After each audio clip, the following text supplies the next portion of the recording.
کی گفتگو انشاءاللہ نماز کے ٹاپک پر ہوگی، نماز کے متعلق ہوگی،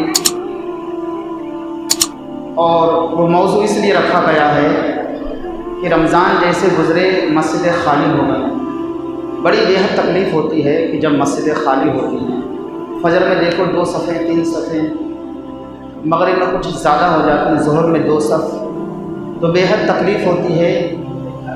اور وہی نمازی وہی لوگ ہیں، ایسا نہیں ہے، بلکہ جمعے یا عید کے دن لوگ آسمان سے نازل ہو جاتے ہیں، زمین سے اگ جاتے ہیں، وہی حضرات ہیں، وہی لوگ ہیں، وہی بستی کے لوگ ہیں۔ عید والے دن، بقرہ عید والے دن اتنی کثیر تعداد میں ہوتے ہیں کہ مسجد کے باہر روڈوں پر نماز پڑھنا پڑتی ہے، اور جمعے کے دن اتنی کثیر تعداد میں کہ 3 منزل مسجد بھر جاتی ہے، لیکن روزمرہ کی جو نمازیں ہیں اس سے لوگ بالکل غافل ہیں۔ اس سے بےحد تکلیف ہوتی ہے، اور مسجدوں کی در و دیوار بھی روتی ہیں جب دیکھتے ہیں کہ نمازی نماز نہیں پڑھنے آتے۔ بندے کی بندگی یہی ہے کہ وہ رب کی بارگاہ میں روتا گڑگڑاتا رہے، اپنے بلند مقام سر کو رب کی بارگاہ میں پیش کرتا رہے، نہیں تو پھر بندہ کس کام کا؟ بندے کا مطلب یہ ہے کہ بندہ اپنے رب کی بندگی کرے۔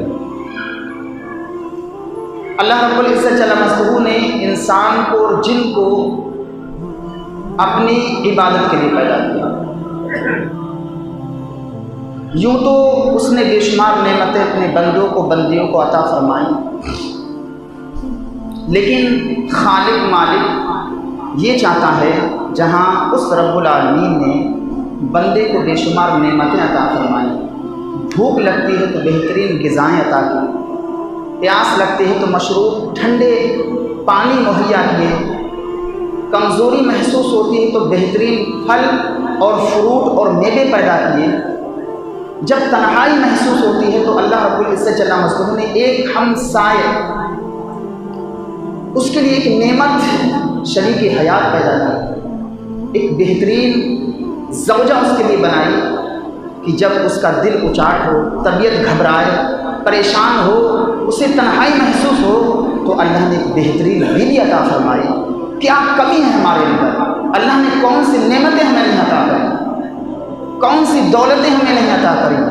بہترین چھت ہمیں عطا کری، ٹھنڈی کا موسم ہو، برسات کا موسم ہو، ہمارے پاس بہترین مکان دیکھ کے طبیعت خوش ہو جائے، اور پانی کا ایک قطرہ بھی ہمارے اندر نہ ٹپک پڑے، تو اتنی نعمتیں اللہ رب العزت جل مجدہ نے ہمیں عطا کری، اتنی کثیر تعداد میں نعمتیں۔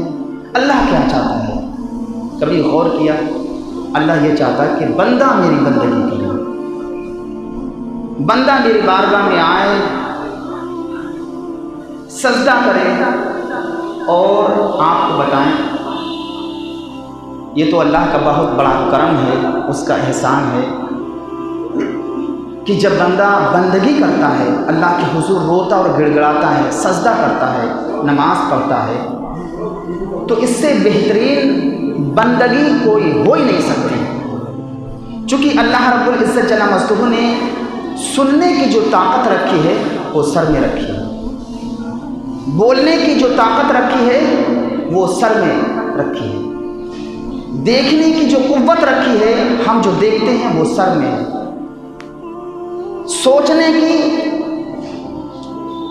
اور کسی کام کو انجام دینے کی جو طاقت رکھی ہے اللہ نے وہ بھی سر میں رکھی ہے۔ دماغ جس کے ذریعے ہم بڑے بڑے کام کر جاتے ہیں، ہیلی کاپٹر دیکھیے، ہوائی جہاز دیکھیے، کس نے بنایا؟ انسان نے تو بنایا۔ تو جو دماغ ہے وہ دماغ ہی کا کام ہے کہ ایک ہوائی جہاز جو ہوا میں پرواز کرتا ہے، 500 سواری لے کر کے پرواز کرتا ہے، اور اس کا خود بھی اتنا وزن ہوتا ہے، کشتی میں ایک اتنی بڑی کشتی جہاز کہ پورا ایک گاؤں سما جائے، یہ قوت کہاں رکھی ہے؟ دماغ میں، سر میں رکھی ہے۔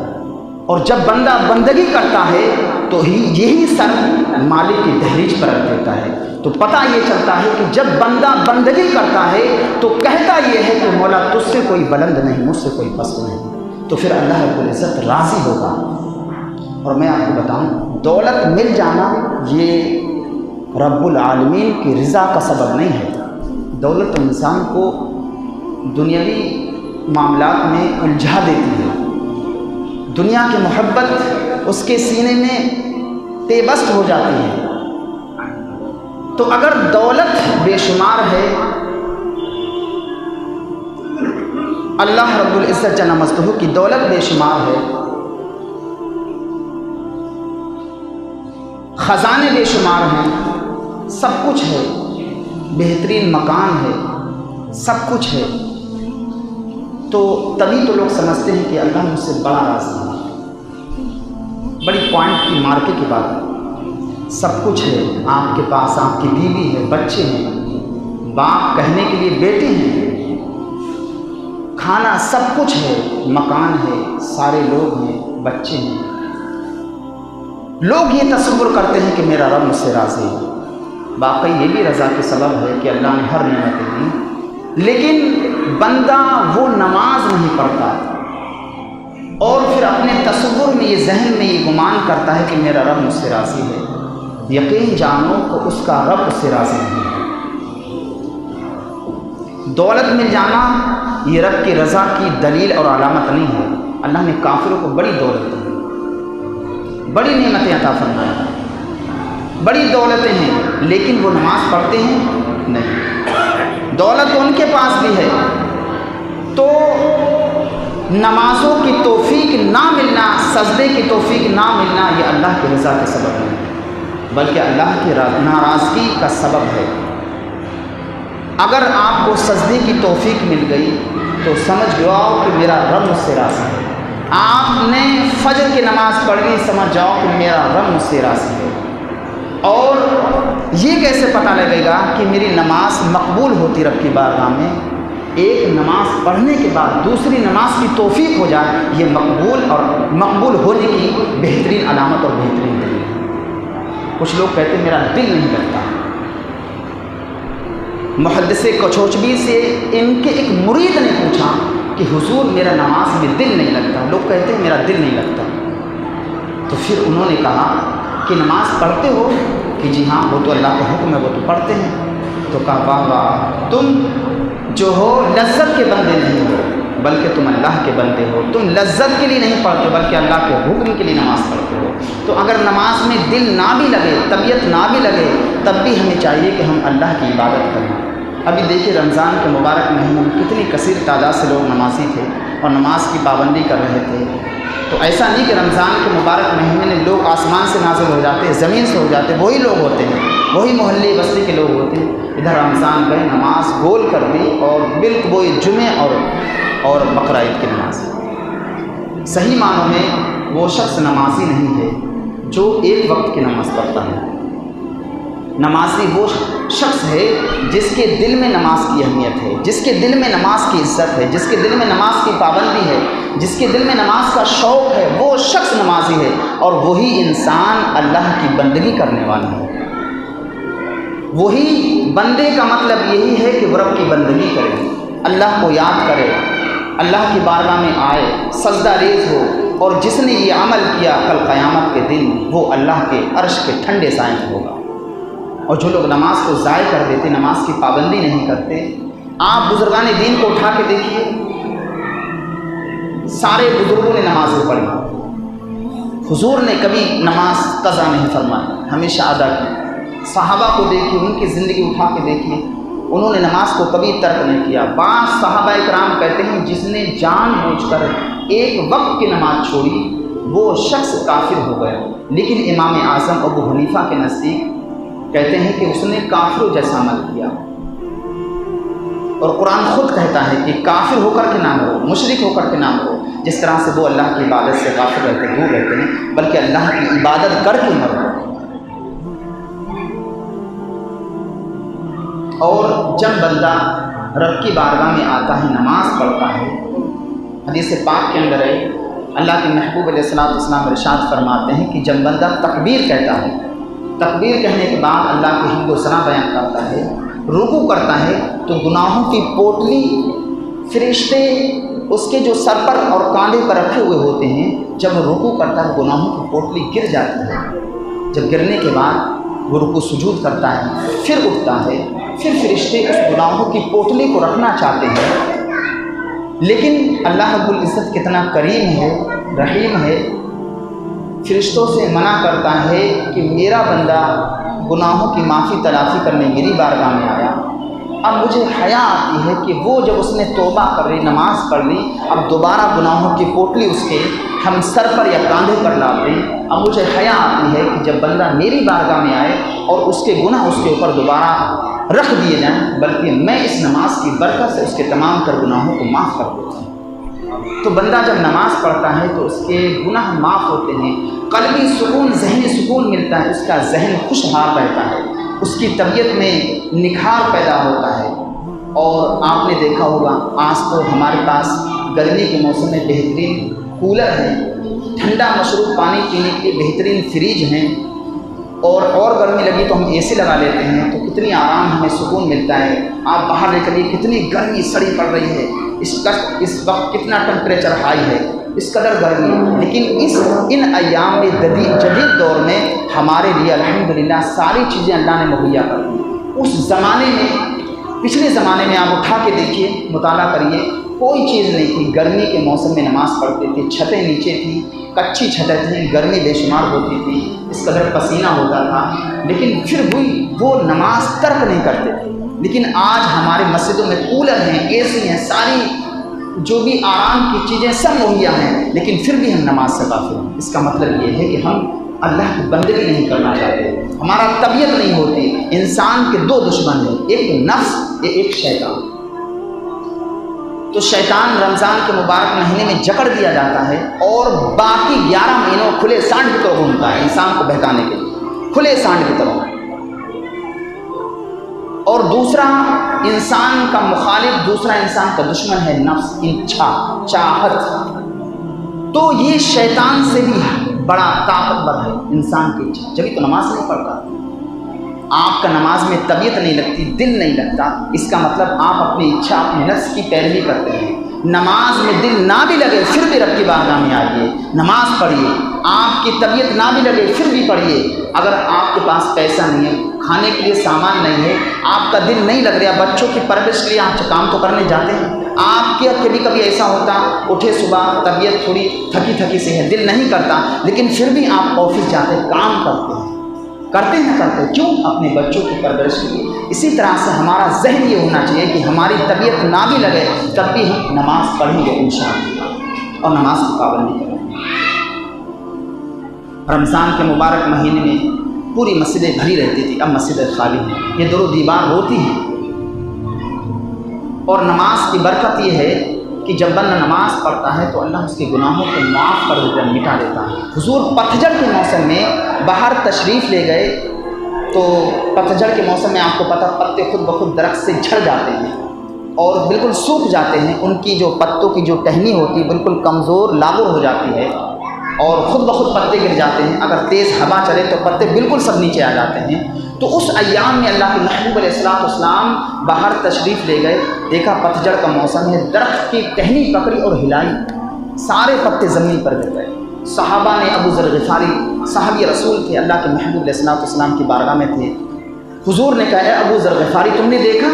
ہاں یا رسول اللہ دیکھا، یہ پتے درخت سے جھڑ گئے، ٹہنی سے جھڑ گئے۔ اللہ کے محبوب علیہ السلام نے ارشاد فرمایا یہی حال 5 نمازوں کا ہے کہ اگر بندے خدا 5 وقت کی نماز پابندی سے پڑھتا ہے تو اللہ تعالیٰ اس کے تمام تر گناہوں کو جھاڑ دیتا ہے، صاف کر دیتا ہے۔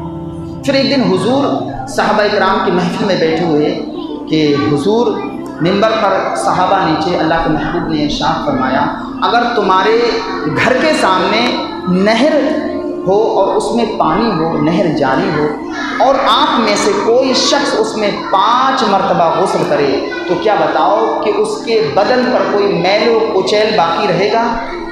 تو صحابہ نے کہا یا رسول اللہ میل و کچیل تو سب دھل جائے گا، 5 مرتبہ غسل کرے گا تو اس کے بدن پر کیا مائل رہے گا؟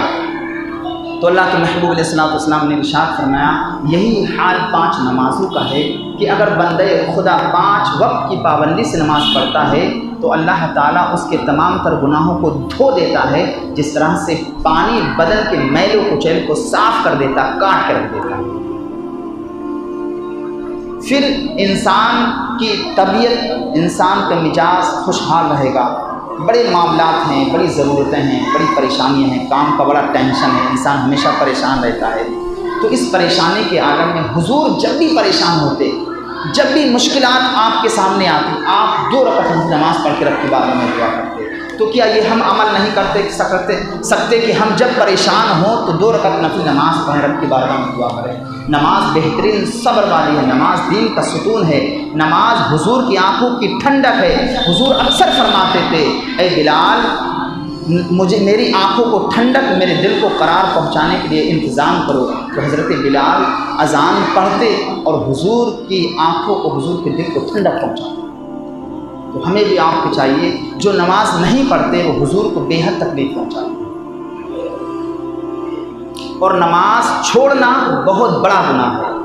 حضرت موسیٰ علیہ السلام کے زمانے میں ایک خاتون نے زنا کیا، زنا کرنے کے بعد اس زنا سے حمل ٹھہرا، پھر اس بچے کی ولادت ہوئی، پیدائش ہوئی۔ پیدائش ہونے کے بعد اس خاتون نے اس بچے کا قتل کر دیا۔ قتل کرنے کے بعد اسے تھوڑا سا ہوش آیا کہ میں نے یہ غلط کام کیا۔ پھر حضرت موسیٰ علیہ نبی علیہ السلام کی بارگاہ میں گئی اور عرض گزار ہوئی، اے اللہ کے نبی، مجھ سے غلطی ہو گئی، مجھ سے زنا جیسا کبھی فعل بفعل ظاہر ہوا، اور پھر اس سے بچہ حمل ٹھہرا، بچہ پیدا ہوا، میں نے اس کا بھی قتل کر دیا، لیکن بعد میں مجھے احساس ہوا میں نے غلط کیا۔ تو آپ نے اس خاتون کو ڈانٹا اور کہا، بدبخت اے خاتون، تو چلی جا، کہیں اللہ کا قہر اور غضب نازل ہوا تو میں بھی اس کے زمرے میں نہ آ جاؤں۔ تو وہ جب چلی گئی، اتنے میں سدرہ کی جبریل امین حاضر ہوئے اور کہا کہ اللہ پیغام پہنچاتا ہے کہ تم نے ایک بندی میری آئی اور تم نے اسے اپنی بارگاہ سے نکال دیا، دھتکار دیا۔ تو کہا رب کی بارگاہ میں، یا اللہ، اس گناہ گار بندی سے بھی زیادہ کوئی دنیا کے اندر گنہگار ہو سکتا ہے؟ اتنی سخت گنہگار عورت میں اس کو اپنے پاس کیسے ٹھہراؤں؟ اس سے بھی بڑا کوئی شخص گنہگار ہو سکتا ہے؟ کوئی بندی خدا کی ہو سکتی ہے؟ تو کہاں اس سے بھی بڑا گنہگار ہے وہ شخص جو نماز کو چھوڑ دیتا، نماز کو ضائع کر دیتا۔ اللہ، تو یہ کتنا بڑا گناہ ہے۔ لوگ نماز کو ضائع کر دیتے، نماز کو چھوڑ دیتے ہیں، نماز کی پابندی نہیں کرتے۔ ظہر پڑھی تو مغرب کی کوئی فکر نہیں، مغرب پڑھی تو عصر کی کوئی فکر نہیں۔ حدیث پاک میں اندر ہے، اللہ کے محبوب علیہ السلام نے ارشاد فرمایا، جو نماز پڑھے گا، نماز کی پابندی کرے گا، پنجگانہ نماز پڑھے گا، اس کی اہمیت اپنے دل میں رکھے گا، اپنے سینے میں رکھے گا۔ اگر قضا ہو گئی نماز کسی وجہ سے، کام کی وجہ سے، تو اپنی آنکھیں اشک بار کرتا ہے، رب کی بارگاہ میں روتا ہے، گڑ گڑاتا ہے، اور جو نماز قضا ہونے کے بعد اس کو فوراً ادا کرنے کی کوشش کرتا ہے، کل قیامت کے دن وہی نماز اس کے لیے نور بنے گی۔ کل قیامت کے دن وہی نماز اس کے لیے ایمان کی بہترین مضبوط شاندار دلیل بنے گی، اور وہی نماز کل قیامت کے دن اس کے لیے عذاب قبر سے بچائے گی، عذاب حشر سے بچائے گی، عذاب نار سے بچائے گی، پل صراط کے بھیانک منظر سے بچائے گی۔ اور وہ حضرات جو نماز کی پابندی نہیں کرتے، نماز کو ضائع کر دیتے، فکر ہی نہیں کرتے، اذان ہو رہی ہے، مؤذن حی علی الصلاۃ حی علی الفلاح کی صدائیں بلند کرتا ہے، آؤ کامیابی کی جانب، آؤ نماز کی جانب، کوئی پرواہ نہیں کی، کام میں اس قدر منہمک ہو گئے۔ اللہ نے اس لیے تو نہیں بھیجا کہ آپ ہمیشہ کام کرو، بلکہ اللہ نے انسان کو اپنی عبادت کے لیے پیدا کیا۔ وہ عبادت نہیں کرتا، نماز کی کوئی پرواہ نہیں کرتا، تو کل قیامت کے دن وہ نماز نہ اس کے لیے نور ہوگی، نہ کوئی ایمان کی علامت دلیل ہوگی، اور نہ ہی وہ آخرت کے عذاب سے بچائے گی، بلکہ ان کا حشر قارون، فرعون، حامان، ابی بن خلف کے ساتھ ہوگا۔ آپ کو معلوم ہے یہ قارون کون ہے؟ اللہ اکبر، یہ وہ قارون ہے جس پر اللہ کا عذاب نازل ہوا۔ کل قیامت کے دن بے نمازی ان کی صفوں میں کھڑے ہوں گے۔ اب یہ بتائیے، یہ آپ کو اچھا لگے گا کہ کل قیامت کے دن آپ بے نمازی قارون جیسے بدبخت کے ساتھ کھڑے ہوں؟ یہ آپ کو اچھا لگے گا؟ اللہ کا ان پر عذاب نازل ہوا۔ آج بھی قارون زمین کے اندر دھس رہا ہے اور کل قیامت کے دن دھستا رہے گا، اور فرعون آج بھی جو ہے عجائب گھر میں لوگوں کے لیے عبرت بنا ہوا ہے۔ اس نے سمندر کے اندر وہ ڈوبا، مچھلی نے بھی اس کو قبول نہیں کیا، زمین میں دفن کیا گیا، زمین نے بھی اس کو قبول نہیں کیا۔ آج بھی وہ عبرت کے طور پر جو ہے عجائب گھر میں رکھا ہوا ہے۔ تو کیا یہ آپ پسند کریں گے کل قیامت کے دن کہ ہم قارون کی فہرست میں ہوں، قارون کی صف میں ہوں، حامان کی صف میں ہوں، ابی بن خلف کی صف میں ہوں، عتبہ شیبہ کی صف میں ہوں کھڑے ہوئے؟ یہ آپ ہرگز گوارہ نہیں کریں گے۔ حضرات محترم، یہ وہ کم بخت بدبخت لوگ تھے جن پر اللہ کی لعنتیں نازل ہوئیں، اللہ کا قہر و غضب نازل ہوا، اور آج بھی اسی قہر و غضب میں ہیں۔ لوگ نماز کو ضائع کر دیتے ہیں، نماز کو کبھی ضائع مت کریے۔ حضرات محترم، حدیث پاک کے اندر ہے کہ اللہ رب العزت نے بے نمازیوں کے لیے ایک وادی جہنم کی غی ہے، اس کو تیار کر کے رکھا ہے۔ یہ جہنم کی وادی غی ایسی وادی دردناک، دہشت ناک، وحشتناک وادی ہے کہ جہنم کے تمام تر طبقے اسے اللہ کی پناہ مانگتے ہیں۔ سارے لوگ، ساری جہنم کی طبقے ڈرتے ہیں۔ کیوں ڈرتے ہیں؟ حدیث پاک کے اندر ہے جہنم میں یہ غی، اس وادی کا نام ہے، صحابہ فرماتے ہیں، مفسرین کرام فرماتے ہیں جہنم ایک نہر ہے اور اتنی گہری ہے، اور اس کے اندر پانی اتنا شدید گرم ہے، اس کا ذائقہ بدمزہ خبیث ہے۔ اگر ایک قطرہ زمین پر ڈال دیا جائے تو اس کی بدبو کی وجہ سے لوگوں کے دماغ پھٹ کے باہر آ جائیں، لوگ مر جائیں۔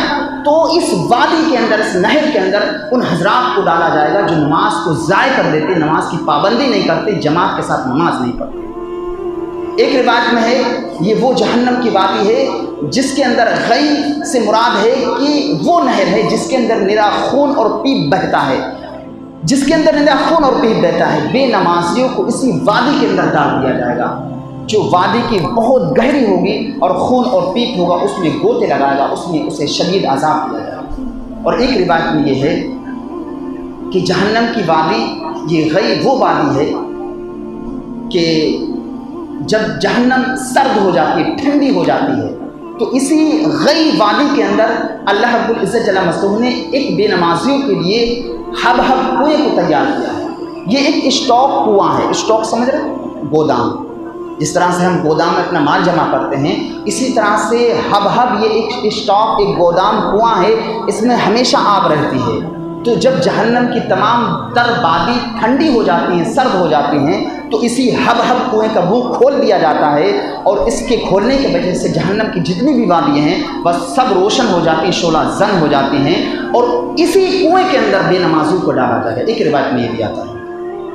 تو آپ یہ پسند کریں گے کس کے اندر ہمت ہے؟ اگر ایک دنیا کی آگ، رمضان میں ایک بچے کی انگلی جل گئی تھی تو بے قرار ہو گیا، میری انگلی جل گئی تھی دودھ گرم کرتے وقت، تو مجھے پھر نیند نہیں آئی، بہت پریشان ہو گیا۔ یہ دنیا کی آگ کا مطلب یہ ہے کہ ہلکی سی جل جائے تو بے چین و بے قرار ہو جاتے ہیں۔ وہ آگ، جہنم کی آگ، آپ کو پتہ ہے اللہ رب العزت جل مجدہ نے 1000 سال جہنم کی آگ دہکائی تو وہ سفید ہوئی، سرخ ہوئی، پھر 1000 سال اور دہکائی تو وہ سفید ہوئی، پھر 1000 سال اور دہکائی تو وہ ہوئی کالی سیاہ۔ جب کالی سیاہ ہو گئی تو اب بتائیے کتنی اس کے اندر طاقت تپش ہوگی۔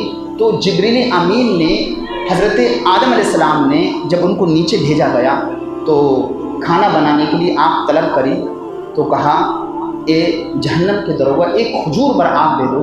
کہا اگر کھجور بر آگ دے دے دنیا میں کچھ رہے گا نہیں، سب جل کے خاک ہو جائے گا۔ آدھا کھجور دے دو کہ زمین سے نہ کبھی پودا اگے گا، نہ آسمان سے کبھی بارش ہوگی۔ تو پھر کہا کتنی آگ لی جائے؟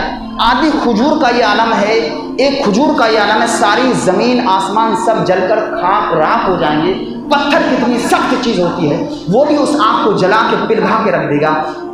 لوہا کتنی سخت چیز ہوتی ہے، وہ بھی اس کو جلا کے پگھلا کے، یہ اینٹ، یہ دیوار کتنی مضبوط ہوتی ہے، یہ سب جل کے راکھ خاک ہو جائیں گے ایک کھجور کے برابر۔ تو پھر آدم علیہ السلام نے کہا یا اللہ کتنی آگ لیں؟ تو کہا آگ کا ایک ذرہ لے لو۔ وہ ذرہ آگ کا لے کر کے لانے کے بعد ایک بلند پہاڑ پر رکھ دیا، وہ پہاڑ اس ذرے کی تپش نہ لا سکا بلکہ پہاڑ پگھل کے رہ گیا۔ زمین کے اندر جا کر کے وہ ذرہ رکا اور اس سے جو دھواں اٹھا، جو اس سے لپٹیں اٹھی، اس سے دنیا کی آگ تیار کری گئی۔ آپ ذرا غور کریے، ایک ذرے سے دنیا کی آگ بنائی گئی، اس آگ کا عالم کیا ہوگا؟ کس کے اندر ہمت ہے، کس کے اندر طاقت ہے کہ اس آگ کو سہن کر سکے۔ اس لیے انسان کو نماز کی پابندی کرتا رہنا چاہیے، اس لیے کہ وہ آگ بے نمازی کے لیے اللہ رب العزت جل مجدہ نے تیار کی ہے۔ اور حدیث پاک کے اندر ہے اللہ کے محبوب سورہ فاتحہ کی تفسیر میں ہے کہ بے نمازی سے شیطان بھی بھاگتا ہے. انسان، چرند پرند، زمین آسمان سب اس سے پناہ مانگتے ہیں، لیکن بے نمازی سے شیطان بھی بھاگتا ہے. سورہ فاتحہ کی تفسیر میں ایک شخص جنگل کا سفر کر رہا تھا تو شیطان ایک انسان کی شکل میں اختیار کر کے اس کے ساتھ جانے لگا. جب دن بھر رہا، پورے دن رہا، پوری رات رہا، رات جب قریب آئی تو وہ شخص چلنے لگا. تو کہا بھائی دن بھر کے ساتھ تو کہاں جا رہا ہے؟ اب تھوڑا سا وقت ہے، میرے ساتھ گزار لے، ساتھ میں کھانا پینا اٹھنا بیٹھنا کر لے. تو کہا کہ میں جانا ہے، مجھے کام ہے، میں تیرے ساتھ نہیں رہوں. جب اس نے زیادہ اصرار کیا تو اس شخص نے کہا میں انسان نہیں بلکہ میں شیطان ہوں، میں تیرے ساتھ 24 گھنٹے رہا، میں نے دیکھا تیرے پاس سارا سامان تھا، تیرے پاس کھانے کا بھی سامان تھا، تیرے پاس پانی بھی تھا، تیرے پاس وقت بھی تھا، پڑھنے کے لیے چھت بھی تھی، لیکن تو نے جان بوجھ کے 5 وقت کی نماز چھوڑ دی. تو نے خدا کی نافرمانی 5 وقت کری، میں نے تو 1 مرتبہ خدا کی نافرمانی کی تھی.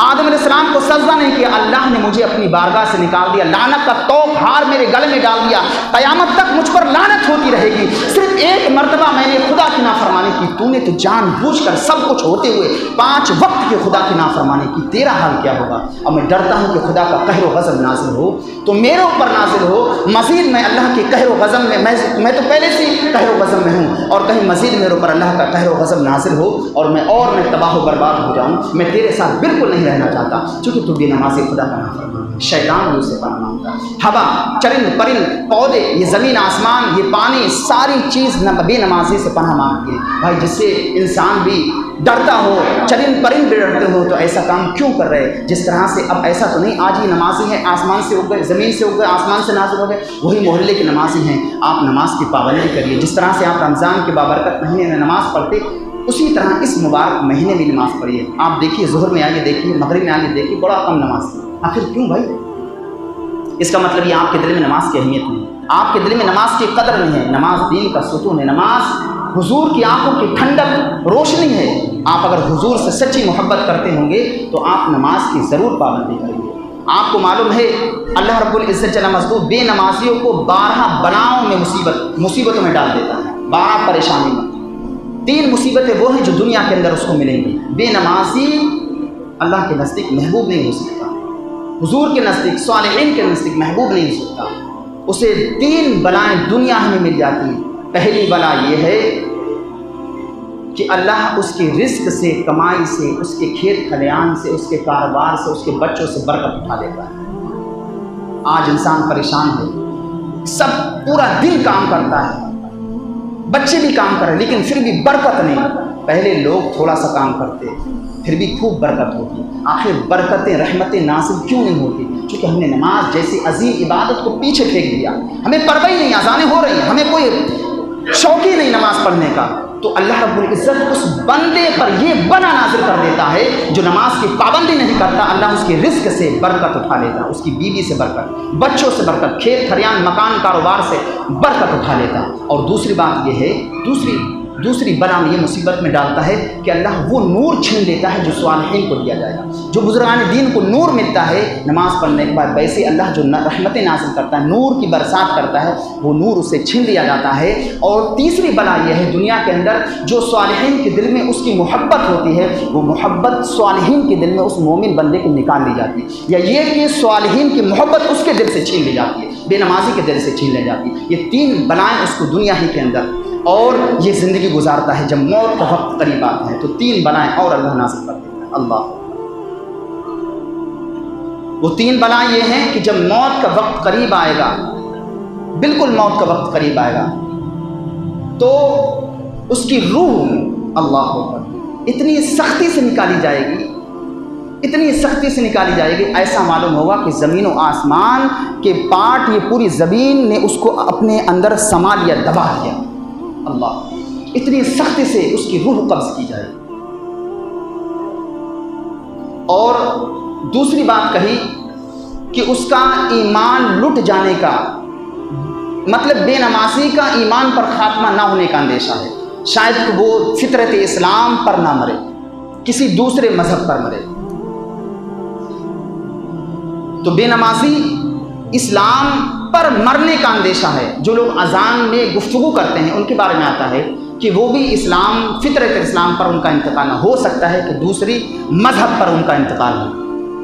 اور یہ بے نمازی کے بارے میں یہ آتا ہے کہ ہو سکتا ہے وقت موت اس کے ایمان کی دولت لٹ جائے، اور اس کے بعد میں مرنے کے بعد میں جب وہ قبرستان کی جانب لے جایا جاتا ہے، گھر پہ اس کا غسل ہوتا ہے، غسل ہونے کے بعد مسجد کی جانب لے جاتے ہیں، لے جانے کے بعد اس کی نماز جنازہ پڑھاتے ہیں۔ مومن مسلمان نمازی کے جنازے میں فرشتوں کی جماعت ہوتی ہے، لیکن بے نمازی کی جماعت میں فرشتوں کی شمولیت نہیں ہوگی، دخول نہیں ہوگا، فرشتے نہیں ہوں گے۔ اور جب قبرستان میں اس بے نمازی کو لے جایا جاتا ہے تو اس بے نمازی کے ساتھ فرشتے نہیں ہوں گے، لیکن نمازی کے ساتھ فرشتے ہوتے ہیں۔ اس کے بعد جب اسے قبرستان شاہ جمال میں رکھا جائے گا، اللہ اکبر، تو سب سے پہلا عذاب کیا ہوگا؟ سب سے پہلا اس سے سوال ہوگا نماز دین کے بارے میں۔ 3 سوال ہوں گے، من رب کا، تیرا رب کون ہے؟ پٹلے رکھ گئے، اب 3 سوال ہو گئے، لیکن بے نمازی 3 سوالوں کا جواب نہیں دے پائے گا۔ حالانکہ قبر کے اندر اللہ رب العزت اس کو عربی زبان دے گا، لیکن بے نمازی عربی زبان نہیں جان پائے گا۔ سب سے پہلا سوال ہوگا من رب کا، تیرا رب کون ہے؟ بہت آسان جواب ہے۔ ما دینوں کا، تیرا دین کیا ہے؟ ما تقول فی حاضر رجل، تو اس مرد کے بارے میں کیا کہتا ہے؟ حضور کا مبارک حسین چہرہ اس کو دکھایا جائے گا، لیکن بے نمازی حضور کے چہرے کو نہیں پہچان پائے گا۔ آپ اگر خواب میں نبی کا چہرہ دیکھیں تو آپ نے نبی ہی کا چہرہ دیکھا، لیکن بے نمازی نبی کا چہرہ دیکھ کے سمجھ نہیں پائے گا۔ تو بہت آسان ہے، من ربو کا، تیرا رب کون ہے؟ ربی اللہ، میرا رب اللہ ہے۔ ما دینوں کا، تیرا دین کیا ہے؟ دین اسلام، میرا دین اسلام ہے۔ ما تقول فی حاضر رجل، تو اس مرد کے بارے میں کیا ہوتا ہے؟ ہوا رسول اللہ صلی اللہ تعالی وسلم، وہ اللہ کے رسول ہے۔ 3 سوالوں کے جواب بڑا آسان، بے نمازی ان 3 سوالوں کے جواب نہیں دے پائے۔ اللہ،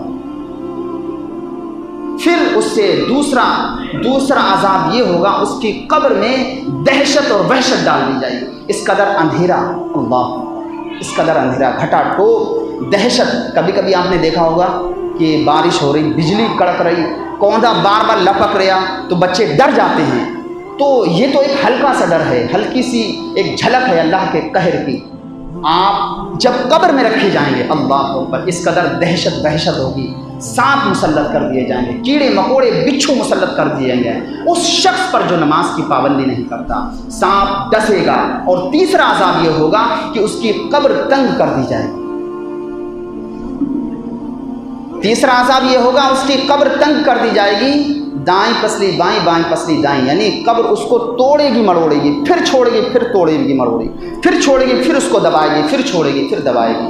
یہ بے نمازی کی سزا ہے۔ لیکن اگر یہی شخص نمازی ہے تو قبر اس کو ماں جیسا پیار دیتی۔ بچہ کتنا ہی روتا ہے، کتنا ہی روتا ہو، بھوکا ہو، پیاسا ہو، ماں جب اپنی چھاتی سے کلیجے سے لگاتی ہے تو اس کے سینے میں ایک ٹھنڈک پہنچتی، بچہ ایک دم خاموش ہو جاتا ہے۔ قبر بھی ماں جیسا پیار دیتی، ماں جیسی گود دیتی ہے، ماں جیسی گود ہے اس شخص کے لیے جو نماز کی پابندی کرتا ہے، جو نماز کو پابندی سے پڑھتا ہے، نماز کو ضائع نہیں کرتا ہے۔ ظہر پڑھنے کے بعد مغرب عصر کی فکر کرتا ہے، عصر پڑھنے کے بعد مغرب کی فکر کرتا ہے، ذہن میں رکھتا ہے مجھے مغرب کی نماز پڑھنا، مغرب پڑھنے کے بعد عشاء کی فکر رکھتا ہے مجھے عشاء کی نماز پڑھنا، عشاء کے پڑھنے کے بعد کھانا کھانے کے بعد، چائے پینے کے بعد، بچوں کے ساتھ کچھ ہنسی مذاق، کچھ گفتگو کرنے کے بعد، عشاء کے بعد فجر کی تمنا رکھتا ہے کل قیامت والے دن جب اسے قبر میں رکھا جائے گا۔ قبر آخرت کی منزلوں میں سب سے پہلی منزل ہے۔ انسان جب قبر میں سلامت رہا تو ہر مقام ہر جگہ سلامت رہے گا۔ جو قبر میں اگر پھنس گیا تو وہ ہر مقام پر ہر جگہ پھنسے گا۔ حضرت ابو عثمان غنی کے بارے میں آتا ہے کہ جب قبر کا ذکر ہوتا تو زار و قطار روتے، آپ کی سانسیں اکھڑ جاتی، اس قدر زار و قطار روتے کہ آپ تو ایسا لگتا کسی نے آپ کے اوپر کوئی بلند پہاڑ رکھ دیا، اس قدر سے ریزہ ریزہ، اور آپ کا بدن لرزتا۔ تو آپ سے پوچھا جاتا آپ اس قدر کیوں روتے ہیں، اور آپ کی سانس اکھڑ جاتی قبر کے بارے میں، حالانکہ جہنم تو اس سے بھی بھیانک ہے۔ تو کہا قبر آخرت کی منزلوں میں سب سے پہلی منزل ہے۔ جو انسان قبر میں سلامت رہا وہ ہر مقام پر سلامت رہے گا۔ اور آپ نے عاجزی کے طور پر کہا کہ قبر میں، جہنم میں گیا تو لوگ ہمارے ساتھ ہوں گے، میدان محشر میں لوگ ہمارے ساتھ ہوں گے، پل صراط میں لوگ ہمارے ساتھ ہوں گے، لیکن قبر ایک ایسی آخرت کی پہلی منزل ہے جس میں تنہا میں ہوں گا اور میرے اعمال ہوں گے۔ اگر میرے اعمال نے میرے ساتھ دیا تو معاملہ درست ہوگا، صحیح ہوگا، ورنہ قبر جو ہے انسان کو کھاتی ہے، دباتی۔ ہر چیز کی صفت ہے۔ برف کی صفت کیا ہے؟ ٹھنڈک پہنچانا۔ آپ کولڈ ڈرنک پیجیے آپ کو ٹھنڈک پہنچے گی، آپ چائے پئیں گے آپ کو گرمی محسوس ہوگی، گرم کافی پیجیے آپ کا بدن گرم ہو جائے گا، آپ کو انرجی مل جائے گی۔ ہر چیز کی صفت ہے۔ تو برف کی صفت کیا ہے؟ ٹھنڈک پہنچانا۔ اس چھت کی صفت کیا ہے؟ دھوپ کو اپنے اندر سما لینا اور آپ کو ٹھنڈک پہنچانا۔ ہر چیز کی صفت ہوتی ہے۔ بیوی کی صفت کیا ہے؟ انسان کو سکون دینا۔ ہر چیز کو اللہ نے اپنی نعمت کو انسان کے لیے مہیا کیا۔ اسی طرح سے مٹی کی صفت ہے، انسان کو کھا جاتی ہے۔ اللہ انسان کو کھا جاتی، انسان کو نگل جاتی ہے۔ ایک خاتون تھی، اس کی قبر تقریباً 36 سال بعد کھولی گئی، مطلب دہل گئی، تو اس کا شوہر زندہ تھا۔ اس سے پوچھا، لوگوں نے بتایا کہ فلاں شخص کی قبر ہے اور فلاں کی بیوی کی قبر ہے۔ اللہ اکبر۔ تو پھر جب اس کی قبر کھلی تو اس کا کفن بھی سلامت تھا اور اس کا جسم بھی سلامت تھا۔ تو اس سے پوچھا، آخر تیرا اس کا ایسا کون سا عمل تھا؟ تو کہا کہ میری بیوی ہمیشہ صبر کرتی تھی اور میں اس لائق نہیں تھا، مطلب میں بیوی کے لائق نہیں تھا، پھر بھی یہ ان باتوں پر صبر کرتی تھی۔ اللہ نے اس صبر کا اس کو یہ نعمت، یہ بلند مقام عطا کر دیا۔ یعنی وہ انسان طاقت نہیں رکھتا تھا، بیوی کی طاقت نہیں رکھتا تھا۔ اللہ، جو انسان صبر و شکر کر کے تھوڑا 100 روپے کما کر کے اپنے بچوں کو گزارا کر کے نماز کی پابندی کرتا ہے۔ اس دور میں تو مزدور کو بھی 400 روپے ملتے ہیں، کام کرنے والے کاریگر کو 500-600 روپے ملتے ہیں۔ اس زمانے میں تو 1-2 سکے ملتے تھے، لیکن پھر بھی نماز کی پابندی کرتے تھے۔ لیکن آج ہمارے پاس دولت کے انبار ہیں، لیکن پھر بھی ہم نماز کو یوں ہی ضائع کر دیتے، نماز کی پابندی نہیں کرتے، نماز کا ہمارے اندر کوئی شوق نہیں ہے۔ تو اس سے یہ پتہ چلتا ہے کہ ہم کہیں نہ کہیں غلطی پر ہیں، کہیں نہ کہیں ہم کمی ہمارے اندر ہے۔ تو میں نے بتایا 3 عذاب، اور اس کے بعد یہ قبر میں حشر تک سوئے گا۔ یہ بھی چھوڑا تھا میں نے وہاں پر، قبر سے لے کر یہ حشر تک سوئے گا۔ اور جب قبر میں حشر تک سوئے گا، حشر والے دن اس کو قبر سے اٹھائے گا تو یہ برہنہ اٹھے گا۔ اللہ اکبر، ننگا اٹھے گا، یہ برہنہ اٹھایا جائے گا، ننگا اٹھایا جائے گا۔ حضرت عائشہ نے پوچھا، یا رسول اللہ، تو کیا ایک دوسرے کو دیکھ کر حیا نہیں ہوگی؟ تو حضور نے فرمایا، اے عائشہ، اس سے بھی بڑھ کر معاملہ ہوگا۔ اگر ہوش ہوگا تو حیا ہوگی، ہوش کھوئے ہوئے ہوں گے، بدحالی ہوگی، اس قدر پریشانی ہوگی کہ بہنہ ہونے کے بعد بھی اپنے آپ کا ہوش، اپنے آپ کو دوسرے کے دیکھنے کا ہوش ہی نہیں ہوگا۔ اس کے بعد میں میدان محشر میں جب جمع کیا جائے گا تو سب سے پہلا عذاب یہ ہوگا، اس سے سخت محاسبہ لیا جائے گا۔ اللہ اکبر، سخت حساب، پائی پائی کا حساب ہوگا۔ کہاں تو نے دولت کو خرچ کیا، کہاں تو نے نہیں خرچ کیا، کن کا حق چھینا، کن کا نہیں حق چھینا، کن بچوں کا تو نے مال لوٹا، کن یتیموں کا تو نے حق چھینا، بچوں کا حقوق تو نے ادا کیے کہ نہیں کیے، پڑوسی کا حق ادا کیا نہیں کیا۔ اس طرح سے شدید محاسبہ ہوگا، پائی پائی کا حساب ہوگا۔ اس کے بعد دوسرا عذاب یہ ہوگا، اللہ اس پر سخت غضبناک ہوگا۔ اور تیسرا عذاب یہ ہوگا کہ اللہ اسے جہنم کی وادیوں میں انڈیل دے گا، ڈال دے گا۔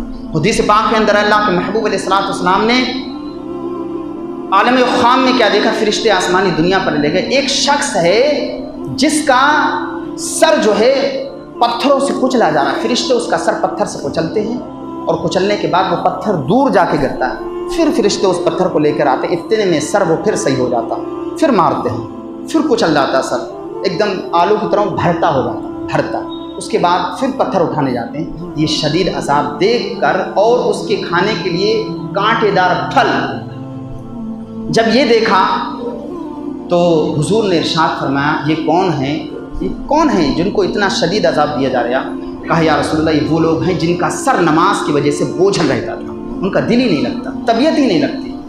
تو اللہ نے بندہ بنایا ہے، تو بندے کا مطلب یہ ہے کہ اللہ کی بندگی کرتا رہے، نہیں تو بندہ ہونے کا کوئی مقصد، کوئی مفاد نہیں، کوئی فائدہ نہیں۔ اس سے بہتر تو جانور ہے، اس لیے کہ جتنا علم انسان کو موت کا ہے، حدیث پاک کے اندر ہے، اگر جانور کو اتنا علم ہو جاتا موت کا تو کوئی دنیا کے اندر موٹا جانور نہ دکھائی دیتا، سب موت کے خوف سے پتلے دبلے ہو جاتے۔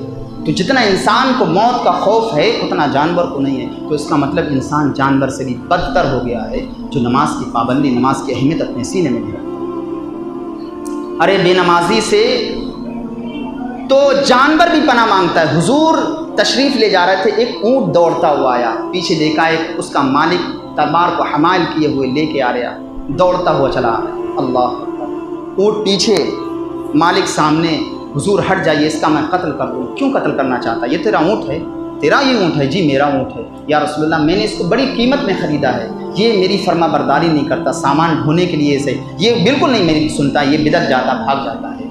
تو پھر اونٹ سے مخاطب ہو کر حضور نے کہا، اے اونٹ، تو اپنے مالک کی کیوں نافرمانی کرتا ہے؟ تجھے ایک بھاری بھرکم دولت میں خریدا، تجھے 2-3 وقت کھانا دیتا ہے، یہ بھوسا بوجھ جو اس کا چارہ وہ دیتا ہے، لیکن پھر بھی تو مالک کی نافرمانی کرتا ہے۔ کہا یا رسول اللہ، اونٹ کو اللہ نے زبان انسان عطا فرمائی، وہ زبان انسان سے بولا، انسانوں کی بولی بولا۔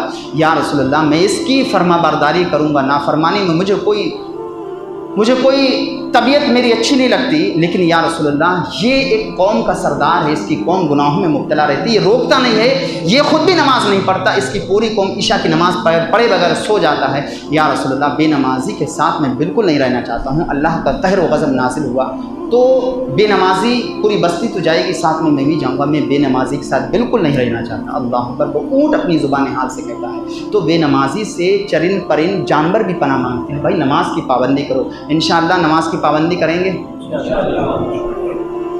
اب وہ ماحول رکھیں گے جس طرح سے نماز رمضان میں پڑھتے تھے۔ ایک اور بیان کر دوں، چھوٹا سا واقعہ ہے، انشاءاللہ پھر رخصت ہوتا ہوں۔ ایک حضور مسجد نبی کے اندر صحابہ کے ساتھ تشریف فرماتے، دیکھو عذاب بہت سخت ہے، تشریف فرماتے، اتنے میں ایک شخص نوجوان آیا، زارو قطار روتا ہے۔ جب زارو قطار رونے لگا، صحابہ نے اس کا حال دیکھا، حضور نے کہا جاؤ پوچھو کیوں روتا ہے، چونکہ اس لیے بھی صحابہ کرام کی بارگاہ میں، حضور کی بارگاہ میں آتے تھے کہ حضور ہی ہماری حامی و مددگار ہیں، کھانے پینے کی دقت ہوتی تبھی حضور کی بارگاہ میں آتے، پریشانی کے عالم ہوتا تب بھی حضور کی بارگاہ میں آتے۔ تو حضور نے جب اس سے پوچھوایا، صحابہ سے پوچھو، کہا یا رسول اللہ میرے باپ کا انتقال ہو گیا اور میں بڑا غریب ہوں، میرے پاس کفن دفن کے لیے سامان نہیں، پیسہ نہیں ہے۔ تو حضور نے جب اتنا سنا، کہا صحابہ سے، کہا جاؤ اس کے باپ کا کفن دفن کا انتظام کرو، ساتھ میں پیچھے سے میں بھی آتا ہوں۔ جب وہ لوگ گئے، صحابہ کرام گئے، تو کیا دیکھا، اس کے باپ کی شکل ہی بگڑ گئی، اور پتہ آپ کو سیاہ خنزیر کی مثل ہو گئی، کالا، جو بھنگیگر کا جانور بالکل سیاہ کالا اور ڈراؤنی شکل۔ تو صحابہ نے جب یہ منظر دیکھا تو دبے پاؤں پیچھے چلے آئے اور حضور کو پورا قصہ بیان کیا۔ یا رسول اللہ اس کی شکل ہی بگڑ گئی۔ اللہ کے محبوب علیہ الصلوۃ والسلام نے جب یہ سنا تو آپ خود تشریف لے گئے، دعا کی یا اللہ دنیا کی ذلت اور رسوائی سے اس کو بچا لے مولا، ابھی تو ہم لوگوں نے دیکھا، بلکہ پوری دنیا اس کے یہ خنزیر جسم کو دیکھے گی، مولا تو کریم ہے، رحیم ہے، اس کی شکل کو اسی پہلے والی شکل پر کر دے۔ حضور نے دعا قبولی، اس کی شکل درست ہو گئی، اس کو نہلایا گیا، غسل دیا گیا، اس کی نماز جنازہ ہوئی۔ نماز جنازہ ہونے کے بعد قبرستان میں لے جایا گیا، اس کو پھر مٹی میں دبا دیا گیا، اور دبانے کے بعد پھر صحابہ کو حضور نے اکٹھا کیا اور اس لڑکے کو بلایا، اس کے بیٹے کو بلایا اور اس سے پوچھا، اچھا یہ بتاؤ تو میرے باپ کا عمل کون سا تھا جس کے سبب سے اللہ نے دنیا ہی میں اس کو عذاب دیا؟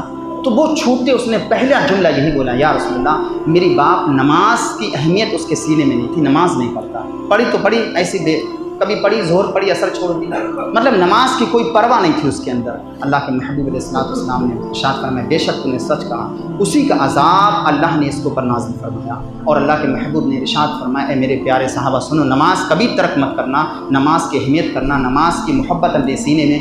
تھوڑی بات میں لوگ گھر پہ نماز پڑھنے لگتے ہیں، نماز ہمیشہ باجماعت مسجد کے اندر پڑھنا چاہیے۔ حدیث پاک کے ہے، نماز مسجد میں پڑھنا گویا کہ ایسے ہے، امام کے پیچھے پڑھنا ایسا ہے کہ جیسے نبی کے پیچھے پڑھی اس نے نماز۔ اللہ اکبر۔ تو اللہ کے محبوب علیہ الصلوۃ والسلام نے ارشاد فرمایا کہ کل قیامت کے دن، آج تو میری دعا سے اس کا جسم درست ہو گیا، لیکن کل قیامت کے دن جب یہ قبر سے اٹھایا جائے گا تو اسی خنزیر کی شکل میں اٹھایا جائے گا اور دنیا والوں کو دکھایا جائے گا، اور ساری محفل، سارے جو حشر کے میدان میں ہوں گے ان کو دکھایا جائے گا کہ یہ وہ شخص تھا جو دنیا کے اندر نماز نہیں پڑھتا تھا۔ تو انشاءاللہ ہم نماز کی پابندی کریں گے، ہمارا دل نہیں لگے گا تب بھی ہم نماز پڑھیں گے انشاءاللہ۔